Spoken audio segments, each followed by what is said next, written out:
friends, and if you're new to the channel, welcome. In this episode, we'll drive 3,000 miles to reveal how Big Bear fared during her 5-month winter haul-out. A little nervous. Then, get her spiffed up and back in the water, sailing north towards our off-grid island property in coastal British Columbia. Oh, and Brian installs the Flexofold Propeller with a preview of how we lost the first one in Panama. That's right, lost. We're just getting to the boatyard. The boat has been hauled out for 5 months while we spent the winter on the East Coast in North Carolina to be with family. I've been living aboard for 10 years now, but this is the first year that I've had to winterize the boat. I'm a little nervous. I have a lot of water systems. Hopefully everything's all good, but we will see. Well, she's still in the jack stands, which is good. Really good start. We missed you. Lifting centerboard here. A little harder to see that when she's in the water. So far so good. I decided to leave the enclosure closed. I think she was okay and breathing in the cold. And now that it's just getting warm, we're getting her opened up just in time. The only mildew that I'm noticing is a little bit down in the hulls, which we kind of had some anyways. I have the batteries disconnected, so we're going to turn the batteries on, and I'm going to turn the heat on, the diesel heater, and just cook the place out for a little bit just to make sure that all my hulls and everything get nice and warm and dry. Never left the antifreeze in the tank all winter. Some serious flushing to get us back to perfect tasting water. I think. Super happy. Commence operation, clean the boat.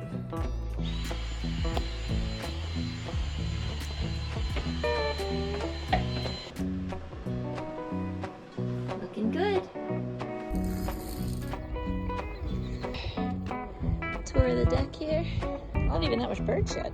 Not even that much bird shit.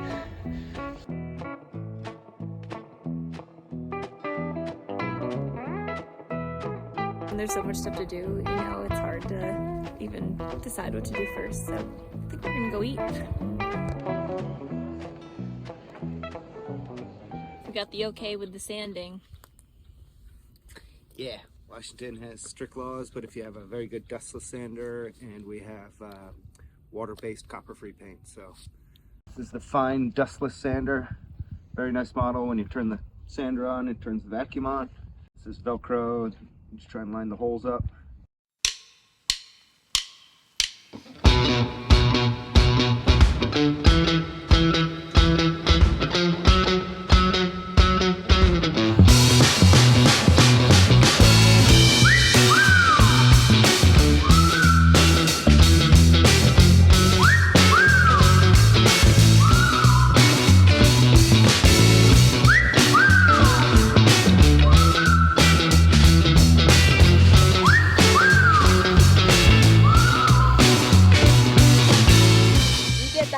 I'll get the loads, baby.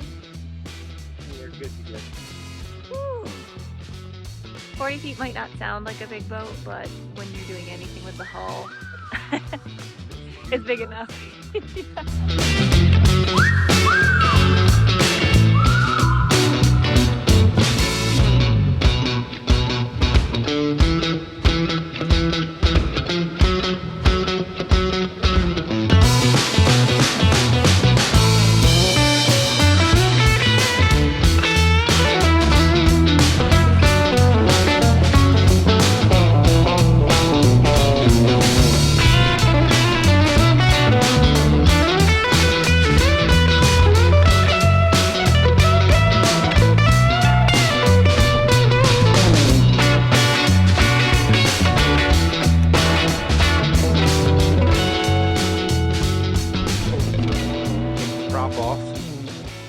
Got a little bit of wiggle on it. I think I just got to remount it and mount it a little tighter. And just recalling the last time I was actually putting this on was when I pulled into Panama with no propeller.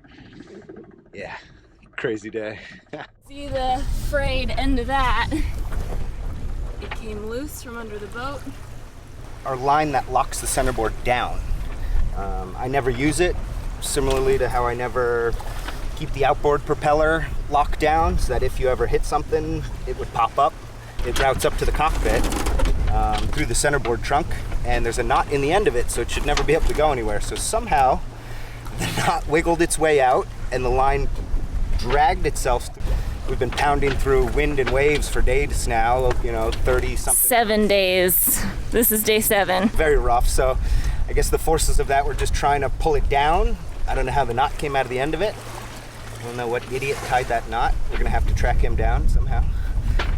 Turns out it's a lot easier to work on the prop when this boat is out of the water. We did arrive safely to an anchorage only 20 miles away from our intended destination in Panama, under full sail and in the cover of darkness, with the help of our trusty dinghy. Good thing we carry plenty of chain because we dropped the anchor in about 150 feet of water. How did Brian change the prop under such conditions? Very carefully, and by tying a lanyard onto literally everything, because dropping something would have meant game over. If you're new to the channel, welcome. Consider subscribing if you'd like to see some upcoming videos of the 10,000-mile sailing journey that brought us to Pacific Canada.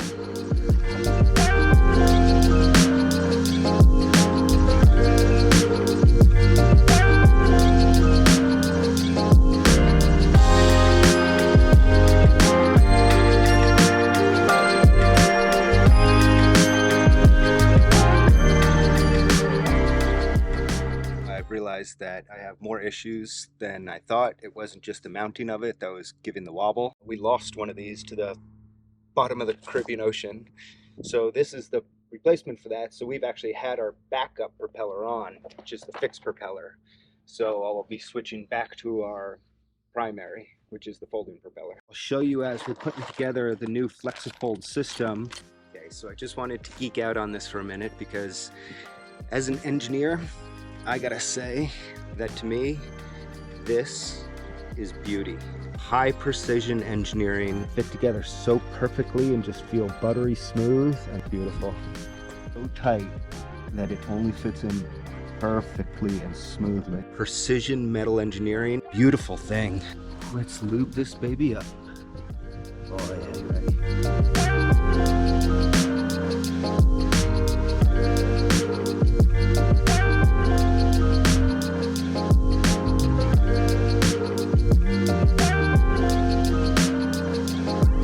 Center hub of the folding propeller. When it's not engaged and being pushed out forward by centrifugal force, then it is folded backwards for smoother aerodynamics. So the center hub slides onto those splines, connected to my shaft, up through my sail drive, into my transmission, and then to my engine. Nut screws on and holds that hub on. Once that hub is screwed on with that nut, this washer goes in there and is screwed on and then is bent over sideways with tab upward and downward to keep that nut from spinning. It's not a solid system, and that's for a reason. If there is enough force put on the propeller, you don't want it to tear up your transmission. That is the hardest and most expensive fix.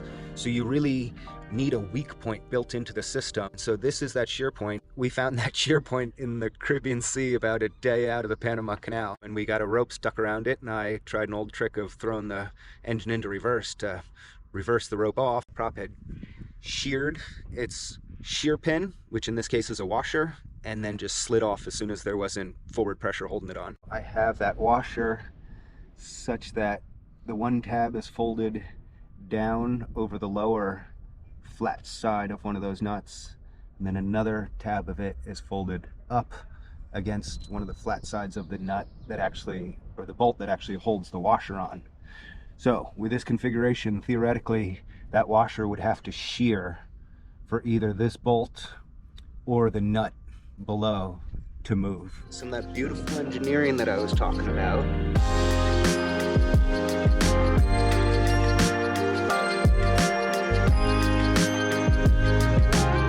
Feeling those teeth perfectly interlocking with each other and making that perfect movement with zero wobble and no play. Beautiful engineering.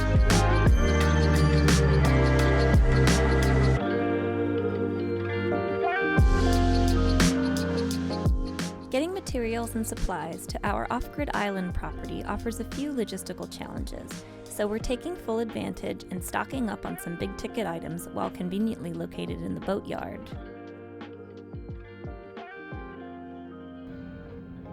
Yet another tool you won't see on most sailboats.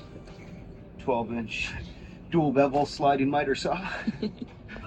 What kind of seagull shenanigans are we dealing with over here? Rule this harbor with reckless abandonment. I just watched him chase away a bald eagle. It's quite the gaggle.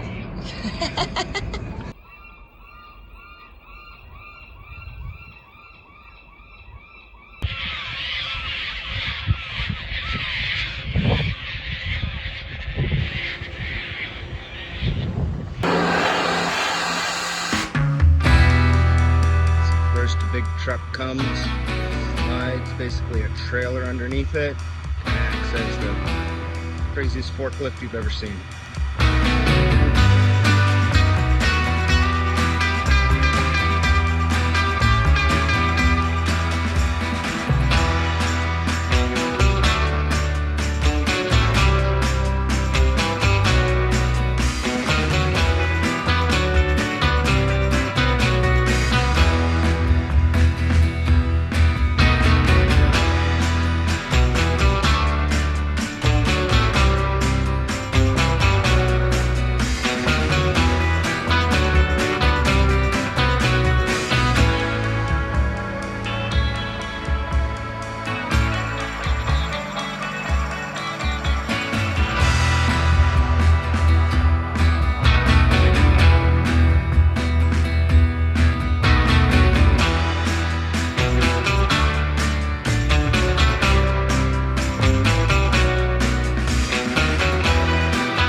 Cabin here, you might be able to see that my vision is slightly reduced for a couple things. I got all kinds of great gear on the deck here.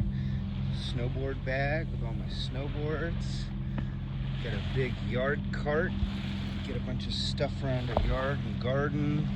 Big heavy trunk filled with miscellaneous parts. 600 feet of irrigation line. Planter boxes. Underneath all of that is bags of compost and potting mix and all kinds of other great supplies coming back to the property today. Coming together.